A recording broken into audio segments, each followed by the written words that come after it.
For our next part today will be a session about how to get more citation. Yes, thank you. Thank you again for joining the second session. Now we'll talk about some tips and tricks about how to get more citation. Of course, it is one of the most pain points of the researchers. But I will not giving you the direct ways. Okay, do this and receive more citation. This is not the thing. I will just give you some indirect ways about how to increase the citation you get. And there's some note here prepared for just because there are some specific slides only for your institution. Again, whenever you have any question, please ask so that it will be interactive session. Okay, let's begin with challenges of researchers. Of course, we are we have been conducting actually a lot of workshops all around the world, and these are some common challenges of the researchers. The first one is of course, keeping up with the scientific literature, because we know that each year around 2.5 million new articles are published. And finding the relevant one among all of them is also an important. Finding the right collaborator, right journal to publish. Of course, a lot of predatory journals are on the rise, as you know. So finding the right journal is the key. It's not only writing your paper. You also need to publish it in a right journal.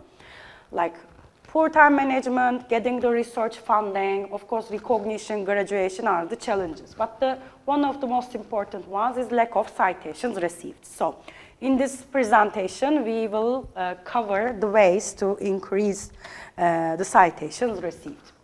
So this is one of the very typical slides that we use mostly in our publishing workshops. So for success, actually, for researchers, success is of course publishing a well citation received paper actually. But this is only what people see. What people don't see here is that a lot of hard work, dedication, discipline, disappointment, failure, all of the things. Writing a paper is a long process. Of course, defining the subject area, deciding the type of the document you will publish, finding the right journal, building your manuscript, etc. All of this period can take around 1 to 2 years. But if you want to publish in a good quality journal, this period actually can take up to 3 years. So it's a really long process. These are all of the steps. I won't cover all of them. This is the topic of the publishing workshop that we do. But here, one key is writing in English. Writing in English will increase your visibility instead of writing in your local language, so Arabic in that case. Because English is the scientific language and all of the researchers around the world can use it. If you publish only in Arabic, only your region can understand and use your paper. But if you write it in English, any researcher around the world can actually use it, read it, and use it as a reference.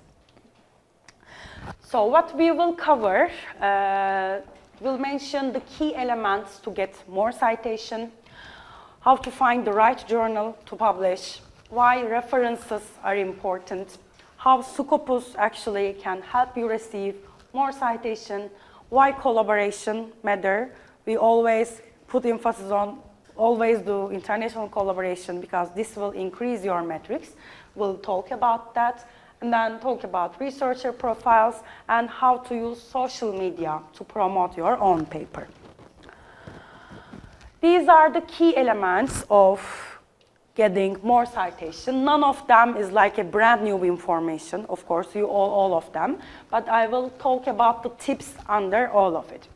The first one is, of course, publishing in quality journals. Even if you have a really great paper that has really incremental results, if you publish it in a wrong journal, no one can find it and no one use it as a reference.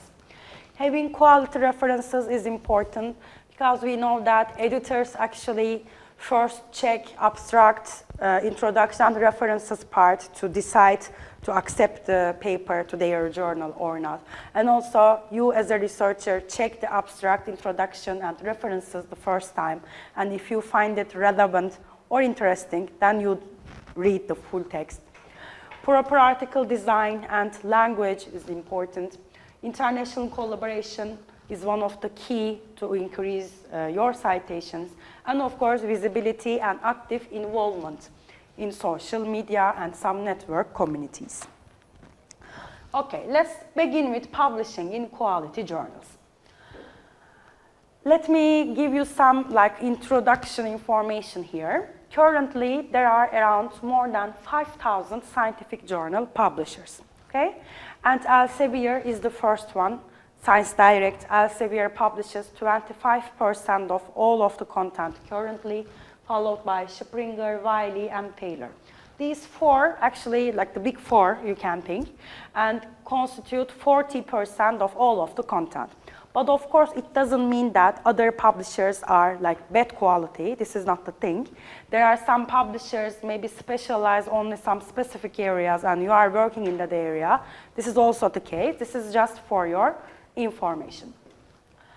There are more than 30,000 peer-reviewed journals, and each year around 3 million articles are published, coming from around 4 million unique authors. So it's a really very competitive world, and your job is not easy. It's really hard to distinguish your paper from others, okay? To get it read, get it understood, and get it cited.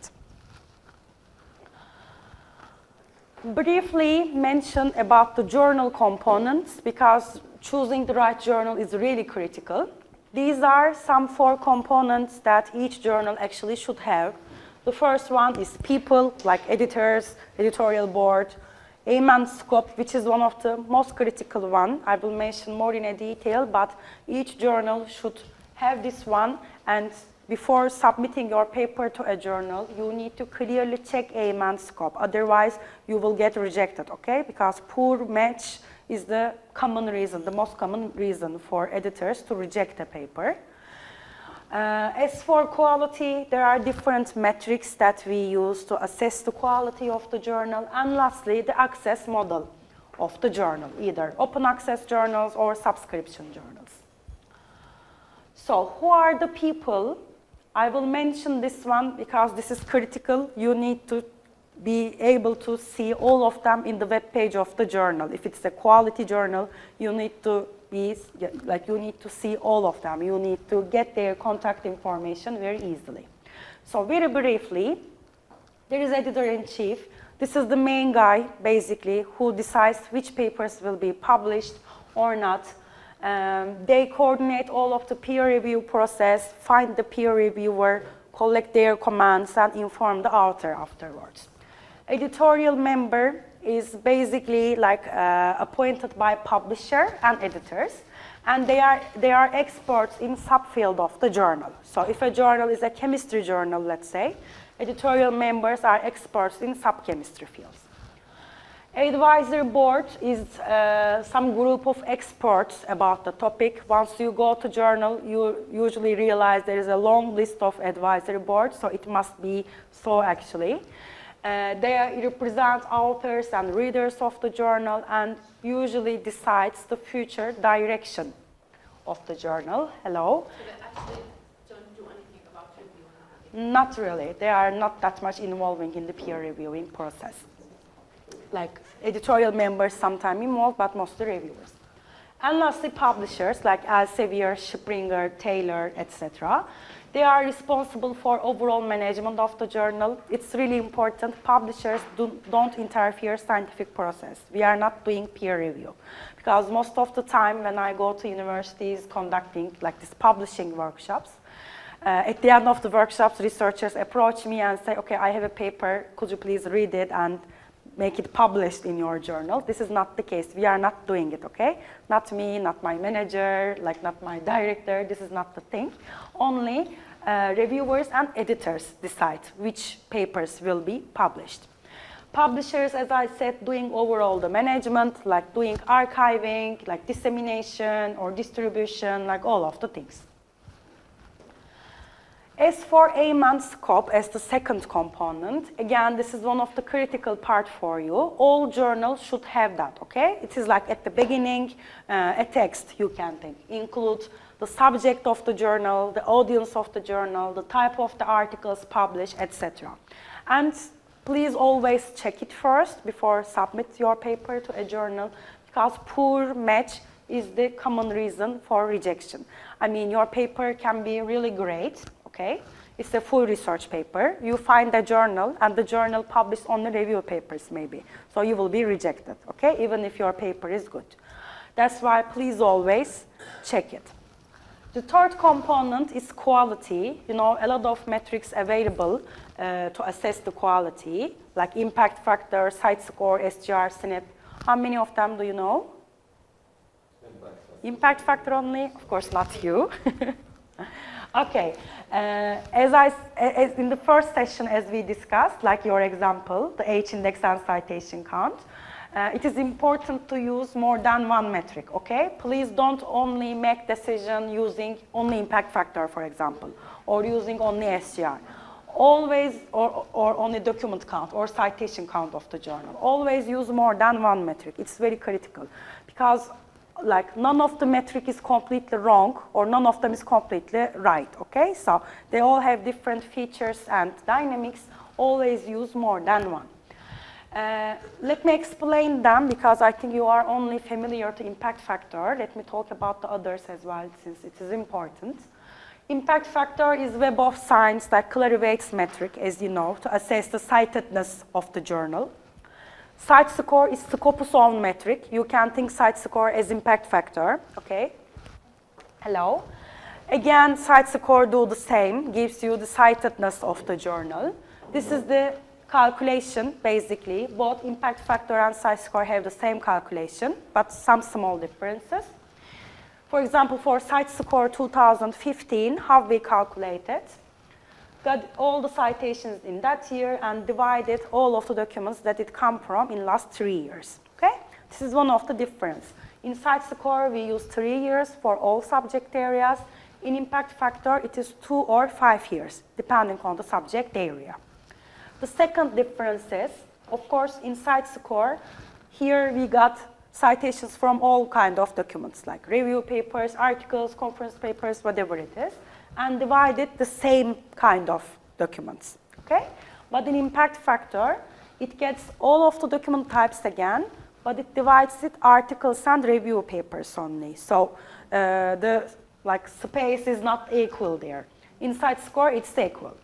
So this is the main difference, but you can think site score as an impact factor. These are the advantages. So in Scopus, whenever you click for a journal, you will see this calculation. And whenever you click there, you will see what is the cited documents, what are the documents, will be all available to you. And these are other metrics. These are not Scopus, not Elsevier metrics, okay? These are some independent organizations metrics. They are just using Scopus raw data and make their own calculations. Have you ever heard SNP? No? But you heard SGR, right? Time ago. Okay. Let me mention about SNP first. It's actually very beneficial, but in some cases, let's say in J.U.S.T, you have 2 journals, okay? One medicine, one business. And you want to see which one is performing better. Through impact factor or site score or SGR, it is not possible to have like a real comparison, because medicine will have higher results than business all the time. But through SNP, you can do it, because it's source normalized. It will directly give you an exact comparison, all right? So if you want to compare different journals in different subject areas, you can use SNP. As for SGR, as you know, it is a reputation, like shows the reputation of the journal, basically. So here, citations are weighted depending on the source of the, status of the source that they come from. Let's say if you have citation from Lancet or Cell or Nature, it means more than if you have citations from like other sources. And lastly, the access model of the journal. You know, open access is a rising topic currently, but still more than 80% of the journals are subscription journals. Only like 13% of the journals open access journals. And I'm sure like you know it, but in some institutions that I go, researchers think that they always need to pay to get published. This is not the case. you need to pay only if you choose open access journal, okay? Other journals, you don't need to pay anything. It's really important to keep in mind. All right, how to select the journal. I will talk about it more, but let's begin. Of course, these are some like key elements that you need to consider before selecting it. The first one is aim and scope that I already mentioned. That includes like all of the scope and the criteria of the journal. Please check journal website and read it, and also read recent articles of the journal. Check type of articles that the journal publish. Of course, identify the audience, either it's a multidisciplinary journal or for some specialists, etc. And read recently published papers. This will always give you an idea about the direction. There is an important thing as guide for authors. Have you ever heard about it or read it? Yeah? Okay, good. Because you know each journal requires different things, especially citation style. You cannot just send your paper to each journal without changing the citation style. In Guide for Authors, basically all of the requirements are explained very in a detail to the author. So before submitting your paper to any journal, please check Guide for Authors very carefully in order to minimize your chances to get rejected. These are some checklists that you can use. Most of the time, articles in your own reference list can guide you to a right journal. If you are an early researcher, your supervisors or your colleagues can provide you good suggestions all the time. And please use these questions as a checklist. Is it a right journal, like right fit for your work? Who is the journal's audience? Who is the editorial board? Have you ever heard about them? Or how fast does make a decision or to publish your paper? You'll never know until you actually send it to them, how fast the decision is. Yes, it is not never exactly you can know, but you can guess, either word of mouth, either your colleagues, or in some like comments in web. You can know, but not exactly all the time. Or you can probably simply look at the published articles and see the submitted date. Exactly, yeah. Always check what are the various metrics, not only impact factor, check other journal level metrics as well. Check Scopus or PubMed to see if the journals are accredited there. And lastly, please check, does it really exist or is it predatory, is it fake? I will come to the fake journals part, but let me tell this first. Have you ever used this tool, Elsevier Journal Finder? Yeah? Good that you know it. This is journalfinder.elsevier.com. For those who don't know it, this is a screenshot basically. You just need to type the title of your paper, the abstract of your paper. Once you do that, it will give you all ScienceDirect journals that has similarity with your paper. But it doesn't like 100% mean that these journals will accept your paper, okay? It is just a short list for you. Secondly, you can use Scopus for that. You just need to click sources.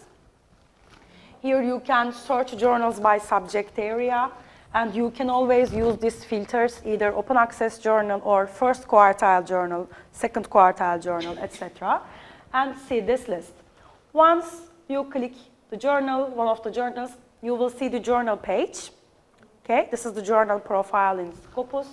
Just check its coverage years and then its publisher. You can see all of the documents by clicking here. The journal level metrics will be available to you in this part. And you will see the site score. And as I said, you will see how we calculated, okay? How many citations coming from how many documents. You will see it, you can click it all the time. And that's how you decide how we calculate. Oh. Yeah. Q1 is different, but again, using with like calculated by site score. And this black box also gives you useful information, because you know These journal metrics are annual metrics that's calculated yearly. But just imagine, I mean, we are now in like October, and you still want to see the site score of this journal. You can always use this box because we update it like monthly, as far as I remember. We update this part monthly so that you can see first 10 months of site score. Okay, so if it's a new journal, for example, a relatively new journal, you can see the direction of it. So always check all of the metrics one by one here. So can you please just Go back. Yeah. So what I used to think is that for you to know if this is a Q1 or Q2, because this is very important, I would actually go to the percentile there. Is that the way where you decide? You can decide from here. At the beginning, like once you click sources, you will see this, okay? Just type your select subject area here. Okay. There is filters here. You can see quartile, either or only top 10 journals by site score or first quartile, second quartile, you can select from here. But these quartiles are slightly different from SciMego quartiles. SciMego quartiles is calculated by SGR. This is calculated by site score. But the direction is the same. I mean, not any of the journal will be in the first quartile in SciMego and fourth quartile here. This is not the case, okay? This, Actually, they can be Q3 in Scopus, but then could be Q2 in. it can be, yes, it can be, yes. But if I know the name of the journal, okay, and I don't have to select all of that. I know the name of the journal, so type that in. Yes, you can type. How can I know if this is a Q1 and Q2? Here you can see, here we give you the percentile. Yeah. Here you see, this is first percentile, okay, because it's 1. Here you can see it. I don't know if you see it from screenshot clearly, I can. but So, here you can see, okay? So can you give me a guideline which the number is for Q1 and which one is? So Here what- you can see the percentage. I mean, it is from 75 above first quartile, like regular percentage. Okay, I mean, so 100 by 4 and then 0. yes, the same. All mentality is the same with SGR, only calculation is slightly different. But I believe the one we rely on here is site numbers, rather than this one. I believe it's site numbers. Yeah.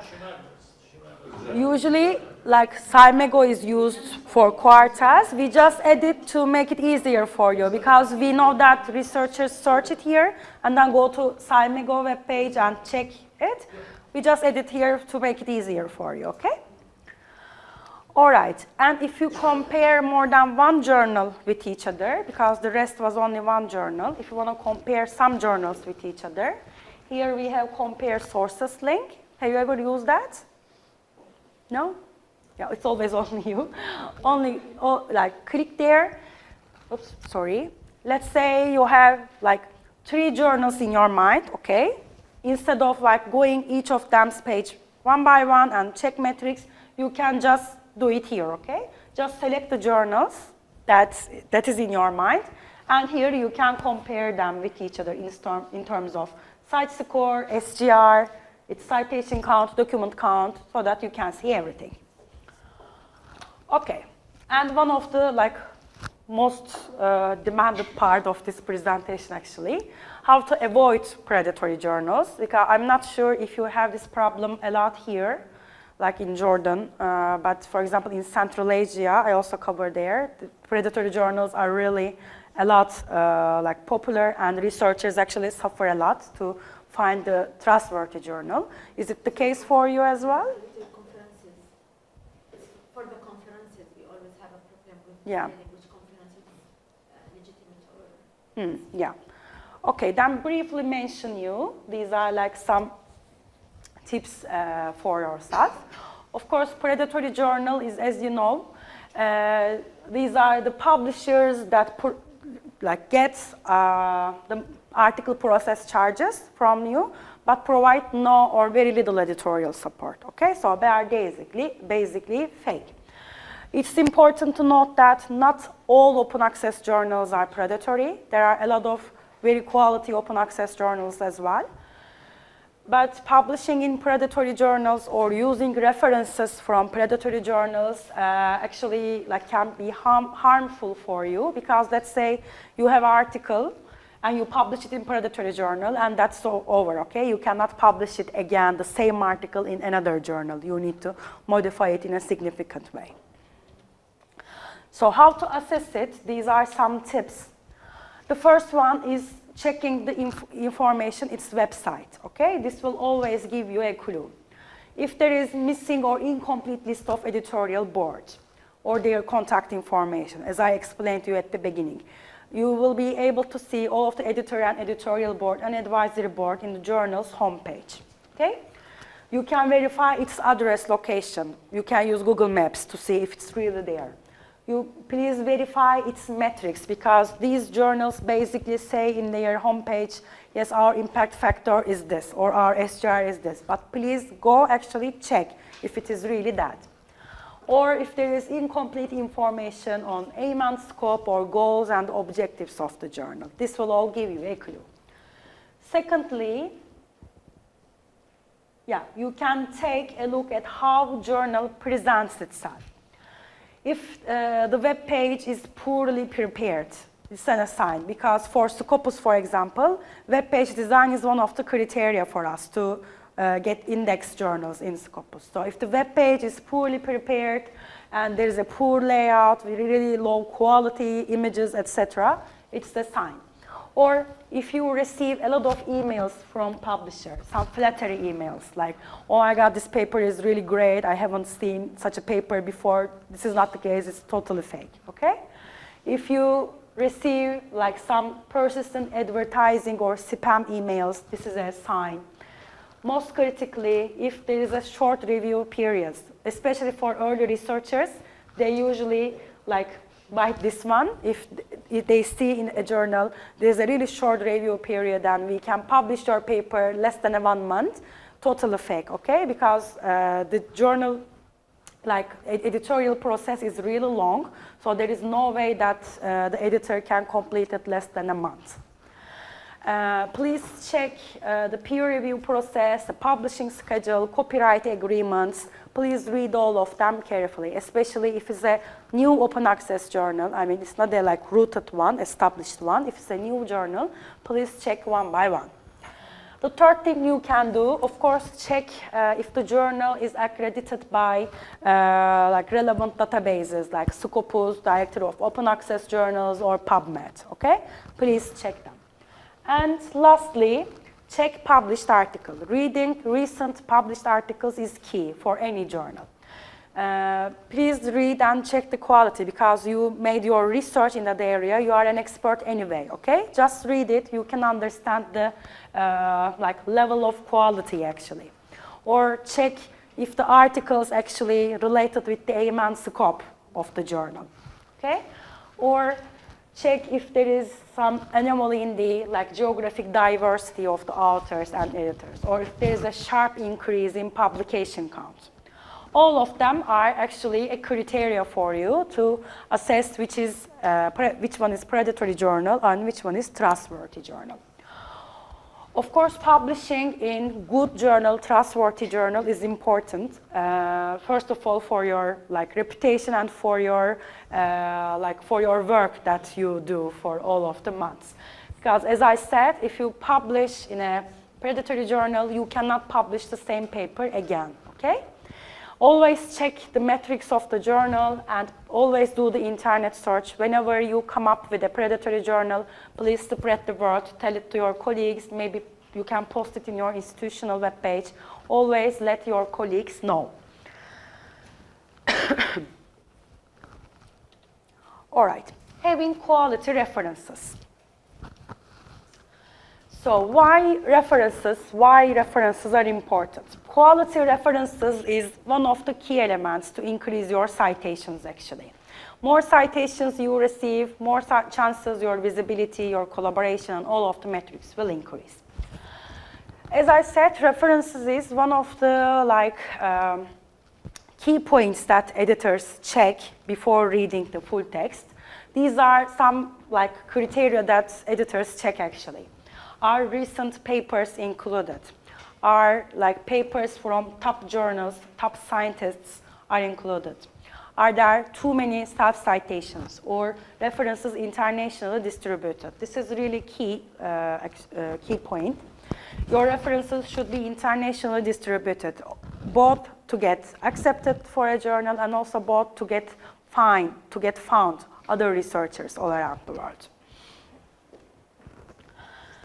How quality references should be? Of course, it should be balanced and up-to-date. It should be recent. It's really critical. It should be recent, and it should be international. You should have full understanding of reference papers. I mean, not only read introduction and use it as a reference. Maybe whole text can say something else, okay? It's important to fully absorb the article that you will cite. Always check guide for authors. As I said, journals request different citation styles, and you need to modify it before submitting it to a journal. And you can always use Mendeley for that, as I explained in the first session. And here, quality literature review actually is the key, okay? I know like libraries are like not that much popular, especially among early researchers, because everything is getting more and more online. But your library actually can offer you more than Google can. All universities have some specific subscriptions to some publishers and some specific databases. Please go to your library and ask, okay, which databases you actually have access. And of course, you have access to Scopus and ScienceDirect both.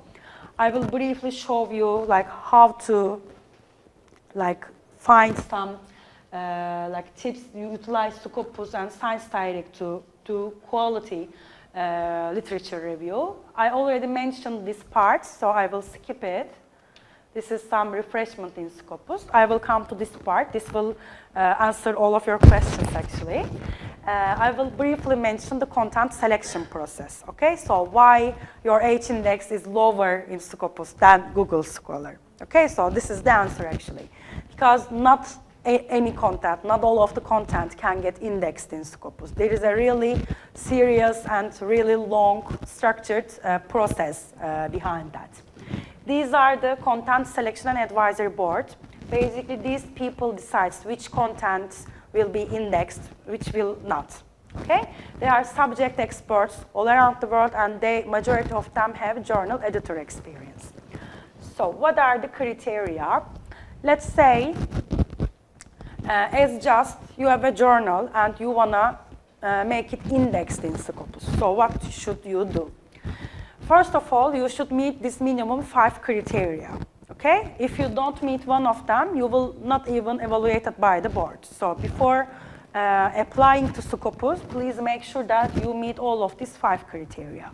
The first one is peer review, being a peer-reviewed journal. Second one is English abstracts. I mean, all journal can be in Arabic or in Turkish or Russian, whatever it is, but the abstracts should be in English. It should be a regular publication, either like yearly, half-yearly, whatever. It should have Roman script references. Again, the journal can be in Arabic, but references part should be in Roman script. And lastly, the journal should accept publication ethics. After meeting all of these 5 criteria, our board actually evaluate the journal more in a detail in terms of these 14 criteria. I will not go so much deeply, but just give you some important ones.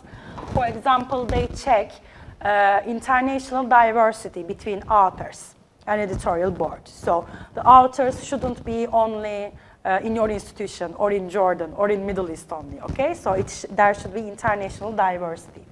They are checking the readability of articles, quality of abstracts, citedness of journal articles in Scopus journals, or that, like there shouldn't be any delay in publication schedule, and also website quality. As in the predatory journals I mentioned, website quality is important. Your journal should be available online as well, okay? And apart from local language, like apart from Arabic, it should be also available in English. All right, and it should be really in a good quality web page. After like meeting all of these criteria, one journal can index in Scopus, and it will take around 6 to 18 months. So why I'm explaining this, that's why actually your H index is usually lower in Scopus than other areas or platforms, because here you 100% know that really very quality peer review content is indexed and your H index is like calculated accordingly. Last part about that, it's also related with predatory journals as well. Of course, we have some yearly re-evaluation process to maintain the quality. Because one journal can get indexed in Scopus, and the editors say, okay, we are already getting indexed and we don't need to be careful about the quality anymore. So it can be the case. In order to prevent such cases and also detect some underperforming journals, we have this system. Basically, 3 mechanisms we use. The first one is direct feedback from users. For example, as a researcher, you can click one journal in Scopus and give us as a feedback, like this journal is not performing good anymore because of this, okay? We are taking it into account. We have our own metrics to, all journals should meet each year. And lastly, there is a radar performance. This is mostly for predatory journals. If there is a sharp increase in output or there is a sharp change between outer geography or editorial board geography, this triggers our system, okay? And as a result, if the journal really underperforms, we discontinue it from Scopus content. Okay, in the first session, I already mentioned author search, like author profile, but these are all of the abilities of Scopus that you can use for literature review. You can make document search, you can check author profiles, you can check affiliations, different affiliations around the world, and you can check journals, as I showed you some screenshots. Let me continue with screenshots again. I will not go to live demo. Let's say you are working in innovation, okay? And you just type innovation there. Once you search, here you can see all of the documents. You can filter it by access type, by year, by document type, all of them is available. Especially if you are publishing more in conference papers, let's say. You can use document type filter and filter it only conference papers. Or you can come here, filter by funding body or language. If you choose language, for example, you can select Arabic titles as well and check the content accordingly. You can check citation overview or see how many documents actually cited more, okay? Just type your subject area and make a search about it and check which documents are cited actually. What kind of abstract they use, or how many collaborations maybe, or which keywords they are using. I already explained this one in the first part, but for the ones who are not there, please click the documents and check the metrics, okay? So for example, this article has a lot of high metrics. It means that this article cited a lot, used a lot, so it includes something important. So for your own paper, you must at least read this article. If you don't use it as a reference, but at least you need to read it, okay? The topic prominence is here, as I mentioned in the first part. Please click here and use this tool for your own keywords, okay? It's really very beneficial. You can always utilize it to find your own keywords for your own paper, because we already tell you it's already receiving more citation or more publications. So please always check green and big ones, all right?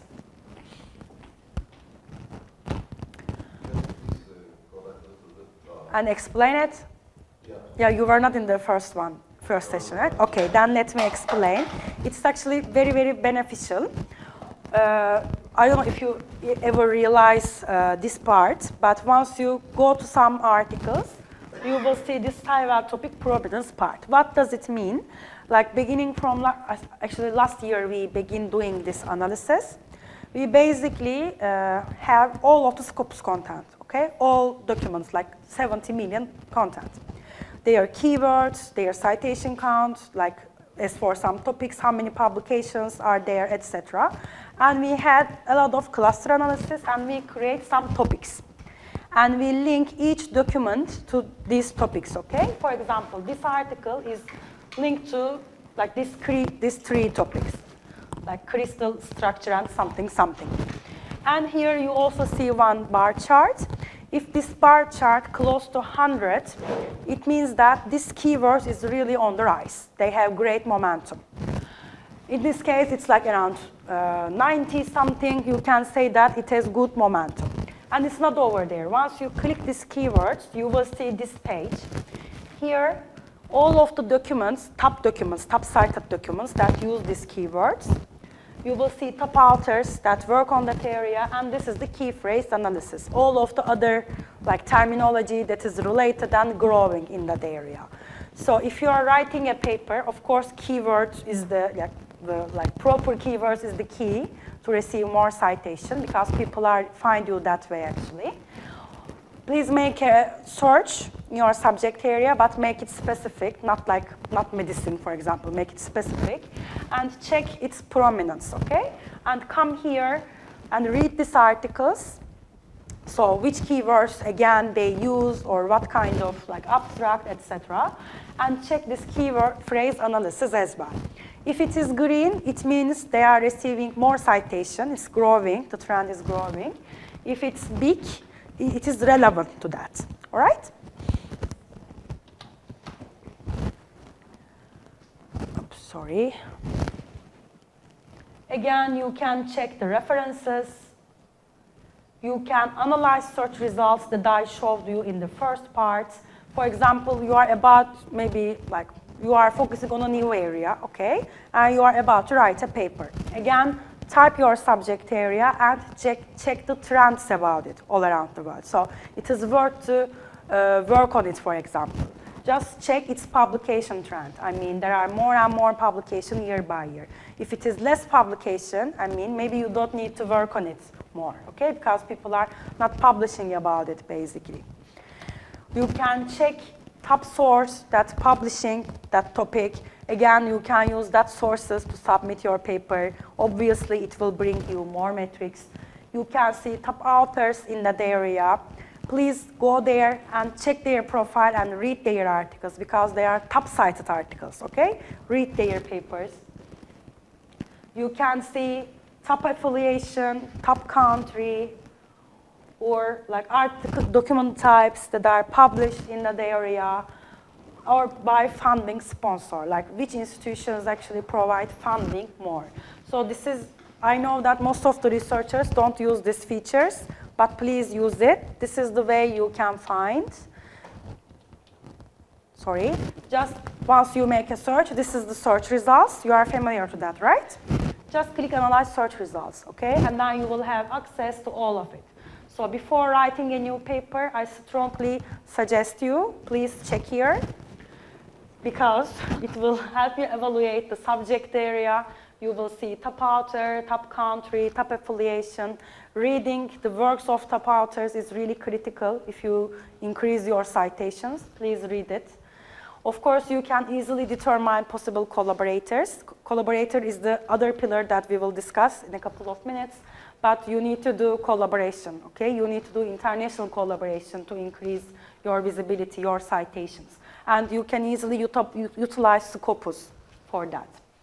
You can see the publication trend, if it is getting more popular. If it is not getting popular, you don't need to work on it, basically. Just you can change the subject.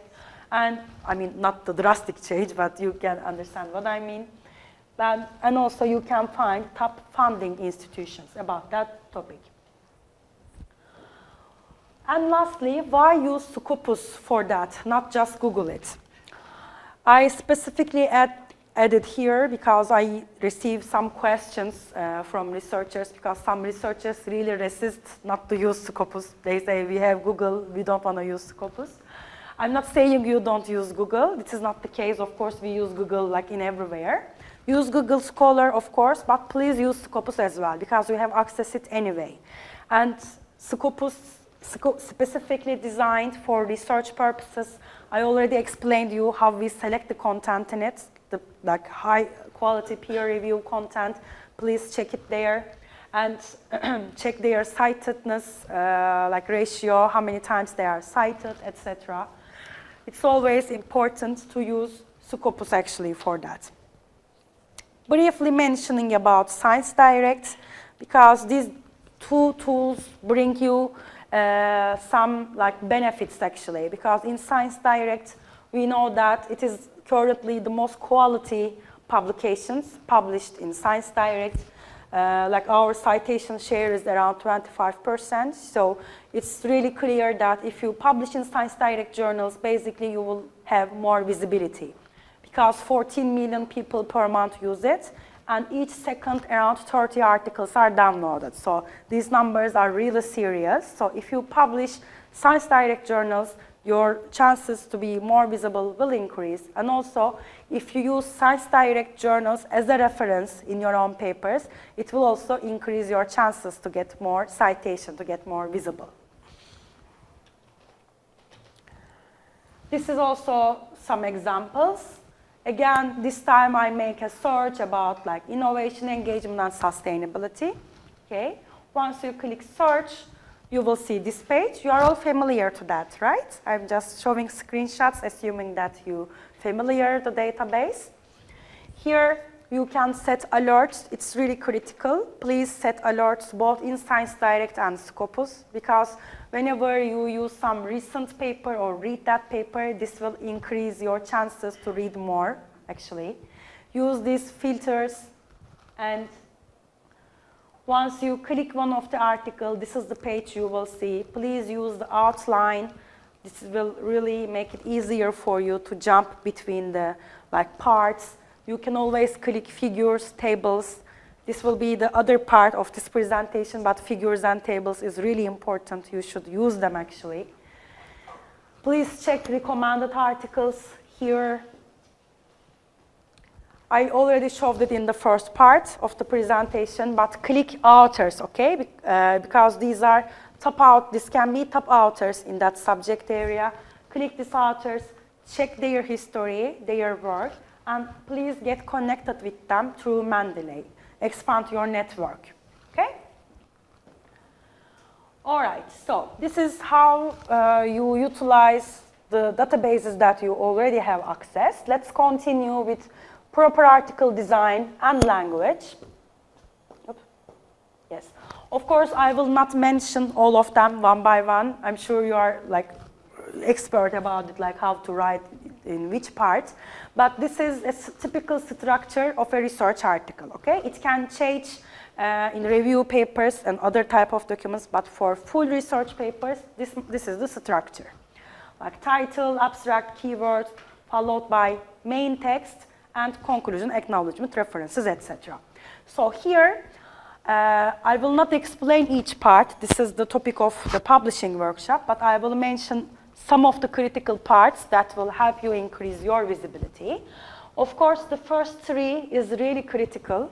You should make them very easy and catchy, okay, for indexing and searching. It should be informative, attractive, and effective. And imagine as yourself as a reader, if you don't find the title interesting, you won't read the full text. Or if you don't like the abstract, you don't read the full text, okay?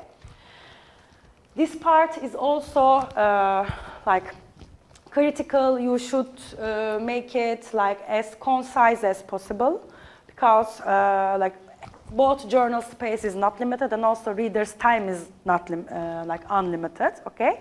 Make it concise and try to cover all of the information in this part. Okay, not all of them, only 3 and 4 of them I will mention and give you some tips. The first one is title, okay? Title is really critical actually. A good title should contain fewest possible words, but adequately describe the content. I mean, it shouldn't be something like history of audiology. This is not the case, of course, but it shouldn't be like a 2-sentence long title. It should be really moderate, but once reader read the title, they should be able to understand what the author will talk about in the full text, okay? And these are some tips about effective manuscript titles. It should identify the main issue of the paper. Again, if people see the title, they should understand what will the text will be. It should be like specific, complete, short as possible, and shouldn't include any rarely used abbreviations. Please make it short and catchy, because we know that catchy titles are mostly cited more. Okay? And this is always like the very simple rule. Readers are the potential authors that will cite your paper. Okay? So just try to think as a reader at the same time. So, keywords. This is very important for indexing, as you all know. And it will enable your manuscript more easily identified, more easily find, and more easily cited, of course. So, these are some tips. Please don't make it too general, all right? And please don't make it too narrow, because if it is too specific, no one can find it, okay? If it is too general, no one actually check it because it's too general already. Just make it in the middle, all right? And please don't use uncommon abbreviations as well, because people search it like that and find your paper accordingly. You can always check Guide for Authors for specific keyword policy, because some journals have some specific keywords policy. You may want to check it before submitting. And I already mentioned this feature, okay? Please always utilize this. It's really very beneficial. In abstract parts, I mentioned this core 3 because people actually check the first 3 first, and also indexing, databasing use these 3 parts. This is actually, as you know, the advertisement for your article, because readers decide whether they read the full text or not, okay? So just think it that way. For standard research article, it should be around 1 paragraph, like between 50 to 200 words, so please don't exceed that limit. Of course, it may change from subject to subject or document type to document type, but this is how it should be in a standard research article.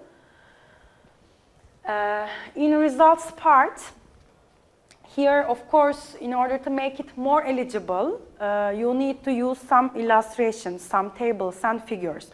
And just imagine as a reader, no one want to read a full text, okay? Because it will be very boring. Just try to add some professional illustrations, tables, figures in it.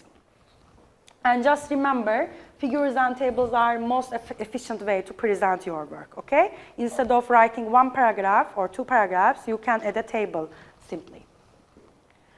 And these are some rules about it. I know there are plenty of them, but actually some clear rules. The key here is that using professional and easy to understand illustrations. And I can give you 2 platforms for that. The first one is ScienceDirect. You can type your subject area and check which articles actually use what kind of figures and tables. The second one is Mendeley data sets. I already explained Mendeley in the first session, but didn't touch in this part. Let me show you that. Mendeley.com, okay, we already have it. Here, there is data sets. And it's really critical, and recently we invest in this feature a lot. Basically, this is a data sharing platform. Majority of our journals share their data here, upload their data here. As a researcher, you can upload your own research data here as well. Anyone can find it. Not figures, tables, and your supplementary data you can add. Here, there are more than 10 million data sets, okay, coming from different platforms. Let's search for something. For example, I don't know, any keyword you want to tell me? Jordan? All right, let's see. Maybe we find something. Yeah. For Jordan, more than 30,000 different results. And it includes tabular data, image, file sets, software, slides, everything, okay? Let's click image, for example. Once you go here, you see all of the figures tables. You can directly go to data source. You can check the full text, and you can always use it for your own papers, okay?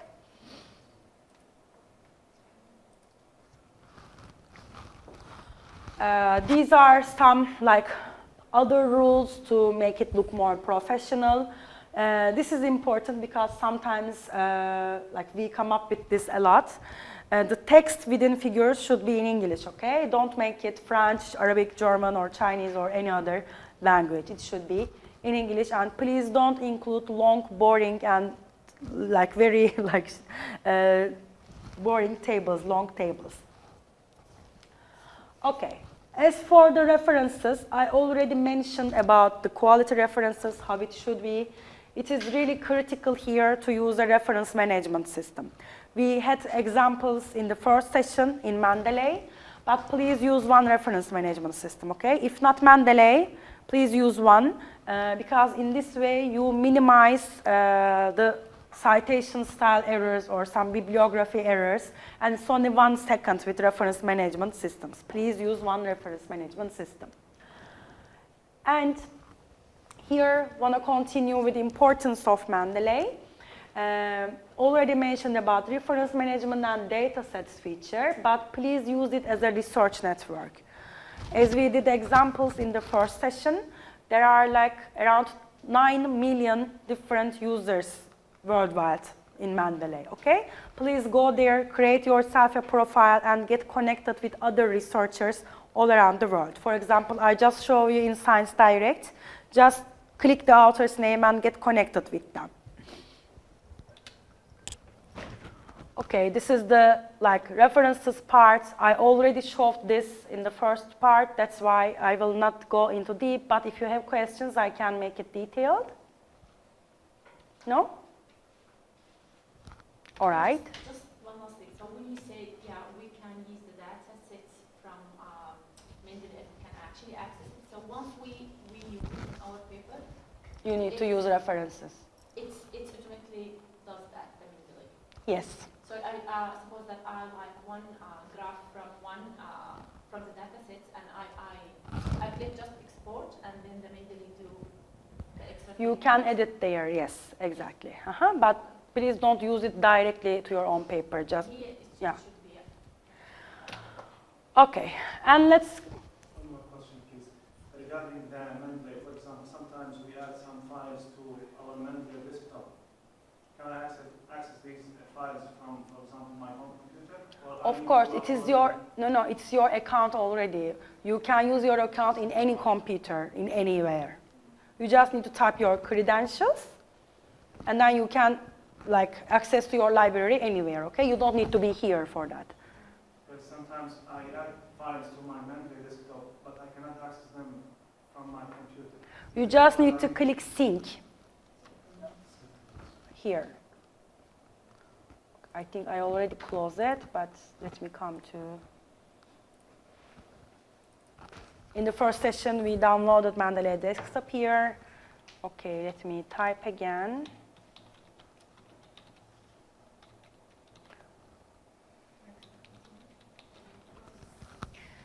They sync when you go online automatically. It is the first way, or you can click here, sync. So it will sync all of your libraries. Okay? You're welcome. All right.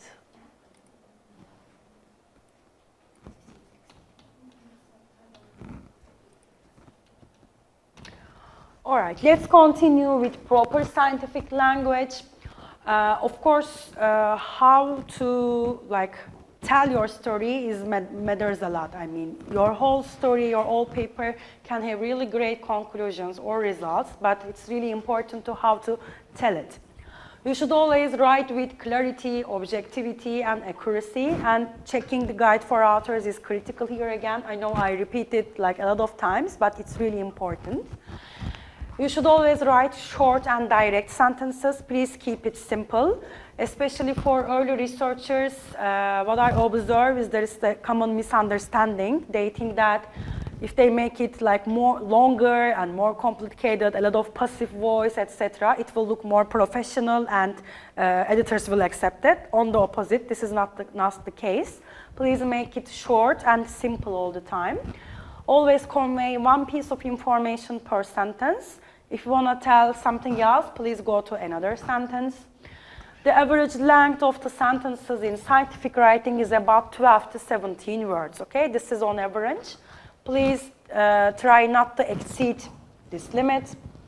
Please always clearly explain abbreviations and avoid from like unfamiliar words and phrases. So this last two is about tenses. Again, there are like a lot of like thoughts about it. A scientific paper is not your PhD thesis. You cannot use a lot of different tenses, basically. If you talk about some known facts and hypotheses, you should use present tense. But if you like explain the results of an experiment or in the methodology section, for example, you can use past tense, okay? And like rejection, like poor language quality is actually one of the reasons of rejections, because none of the editors and reviewers need to try to understand actually what are you trying to say, basically, so it must be clear.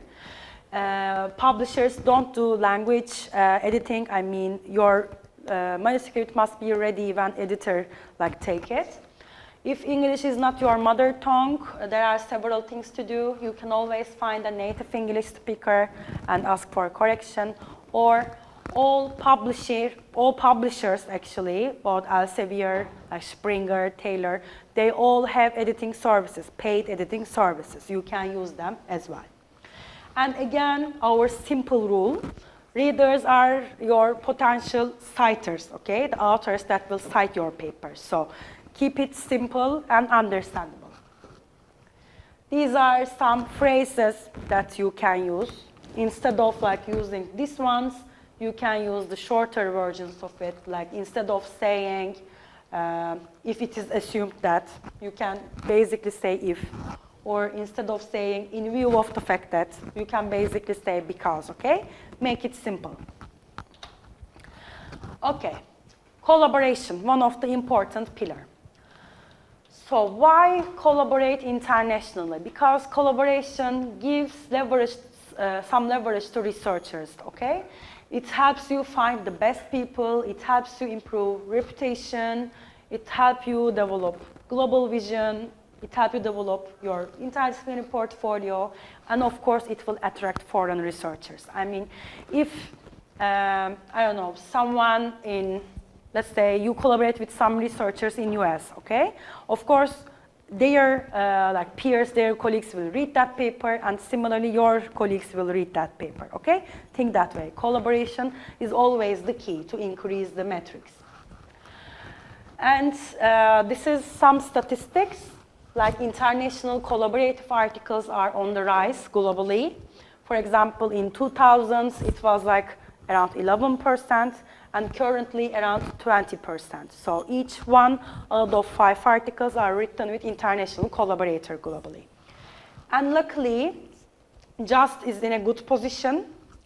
The blue one is Jordan in general, and the red one is your university. You are almost twice as world average. Around half of all of your papers are international collaborative, okay? So it's really a good metric, actually.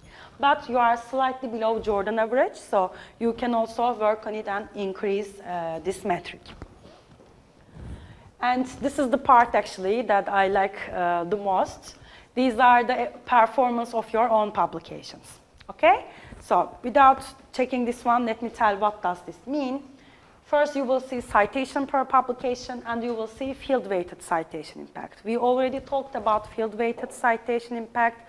For the ones who doesn't know it, it basically shows the quality, the citedness of the paper compared to other papers in the same area, okay?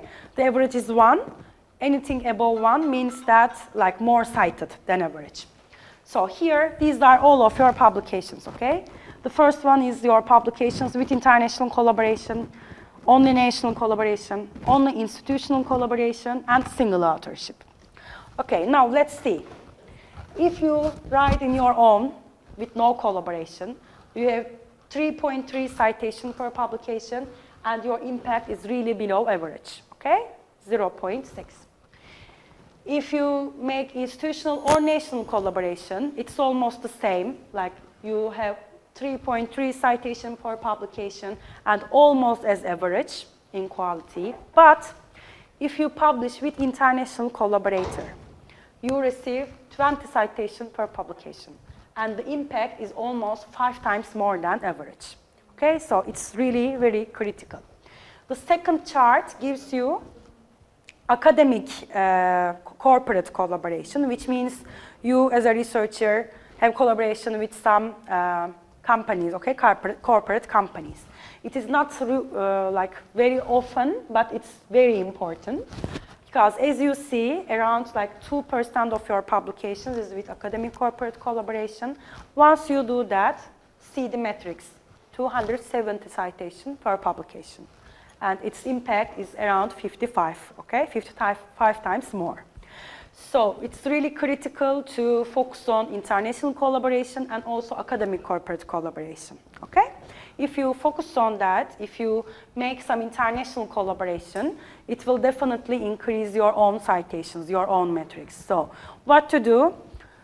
Just an easy way, for example, go to Scopus, type your subject area, find top authors in that area, okay? And try to approach them for future collaborations. And get connected them through Mendeley. Of course, it can be hard to collaborate with the top author in that region or in that subject area, but just check all of them, okay? You have all of the data. You know how many citations they receive. You know their H index. Okay, these are, again, your institution's metrics. Currently, in last 5 years, you have around 1,800 collaborating institutions, and these are the first 10 of them. Of course, the first one is like University of Jordan, Yarmouk University, like all of the national collaborations, basically. Again, their impact is less than average, but let's see. For example, King Saud University is your 4th collaborator. It's like 25 times more, okay? So it tells you that if you collaborate with some researcher in King Saud University, most probably it will increase your metrics, both as an author and as an institution. Similarly, UAE or like Harvard University, etc. You can see all of these metrics, okay? And last part, having proper and up-to-date researcher profiles. This was actually the detailed version of it in the first section. That's why I will just like summarize. Of course, author profiles, like having online author profiles is important to showcase your research, okay? It's really critical. It will increase your collaborations, your visibility, and your networking. And in the first session, we talked about 2 ways to do that, Scopus and Mendeley. As we checked in Scopus, this is Scopus author profile, and here there is around 13 million different researcher profiles. Any researcher around the world can come to your profile, check your metrics, check your H index, check your documents, check your citation count, and decide to collaborate with you or not, okay? Please always keep it up to date. Yeah, these are the other parts of the author profile. Again, the author analysis tool you can see. And the second way is Mendeley. I already explained you how to create your profile in Mendeley. Even if you don't have any publication, please go Mendeley and create yourself a profile. If you have Scopus profile, you can link your profile directly, but it's really critical, okay? Please have your profile and make yourself visible to around 10 million researchers around the world. And check top authors in your subject area, get connected with them, join groups within Mendeley, join discussions, okay? Active social media involvement. So this is the last part, like around 5 minutes, I will end the session. Of course, promoting your publishing article is critical, because if no one can find it or no one read it, it will not make any sense, okay? It will not affect your metrics.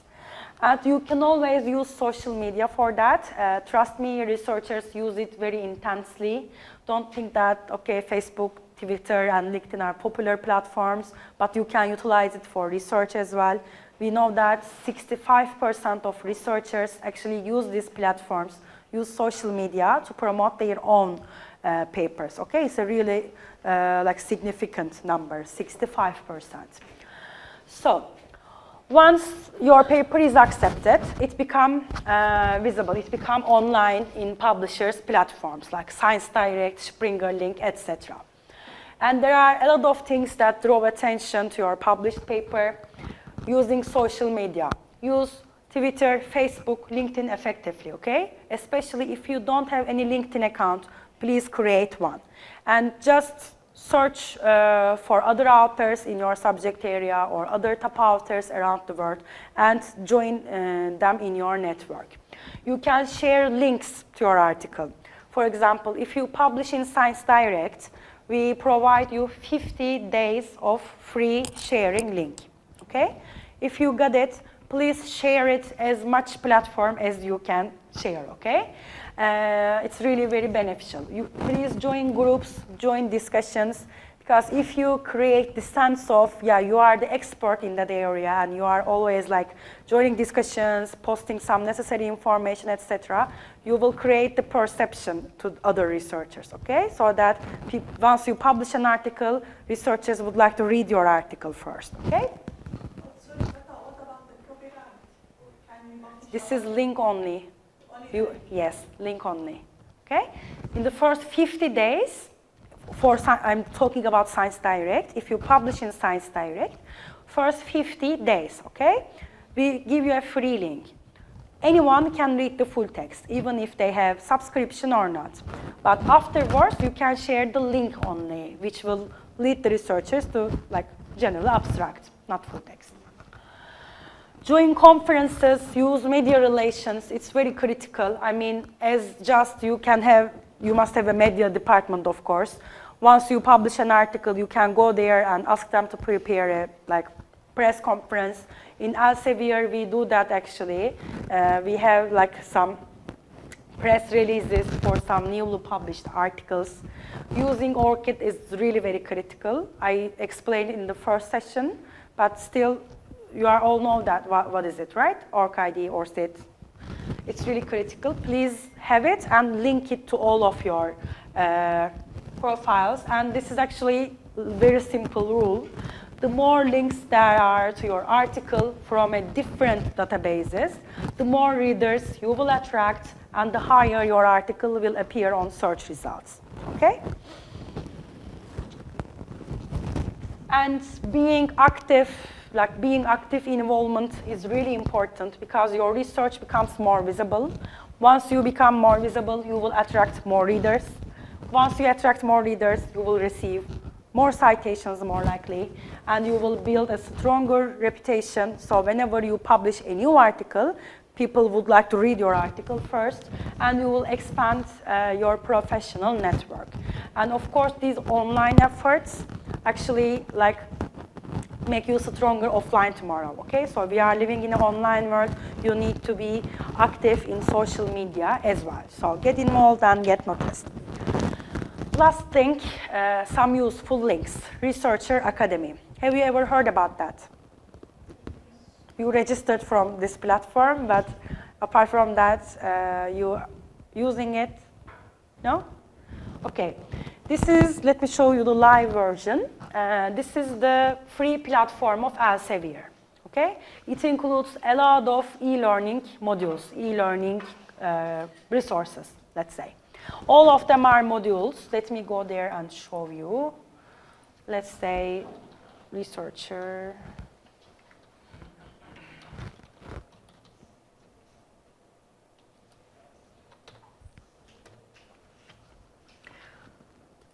And you can use the same credentials you use in Scopus, Mendeley, etc. All Elsevier databases are signal sign-in, as I said. Here, a lot of different classes under research preparation, writing research, publication process, peer review, and communicating it.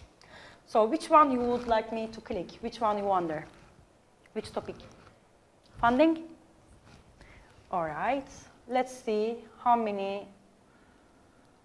We have 4 modules, like how to secure funding, funding hacks, successful grant applications, and discover how metrics boost it. Once you finish all 4, you will receive a certificate automatically, okay? And of course, it includes all of the research basics, all of the publishing basics. So if you are a lecturer, for example, please promote this tool to your research, to your students, okay? It's really very beneficial. It includes all of the essentials, as I said, and also some key tips for like early researchers. For example, in career paths, there are like some modules about career planning, job search, and career guidance. Okay, all of them are like some important researchers all around the world, and they are all like talking about it actually. Again, let me like come back, for example, for writing, like technical writing skills, let's say. We have 6 modules, okay? So all of them really beneficial. For example, like case reports, systematic reviews. So we conduct general publishing workshops, not like how to write case reports, workshops, etc. But this is always available for yourself. It's free. It's totally free. So please spread the word, tell it to your colleagues, to your students, and they can always use this tool for free. And these are some links that can help you. The first one is Elsevier authors. Once you go there, it will tell you all of the basics about like publishing with Elsevier, like step-by-step guides. This one is Mendeley Guide, resources, mendeley.com. And this two is Scopus and ScienceDirect tutorials. And last 2 is about, again, authors, okay? Giving the beneficial information about the authors. So this is how you can download your certificate. Did you all registered? Not really, because No? if we didn't register, so... Actually, this is the automatic. It doesn't work? You couldn't register? It works actually, because I know there are like 10 or something registrants. So we saw the announcement, I applied my email, and then I came just because I know the date, but I didn't actually register as Because this is the automated system. First, before workshops, you need to register. After the workshop, you go there and type the workshop code and download the certificate. So if we didn't register, No? we didn't get the certificate? Actually,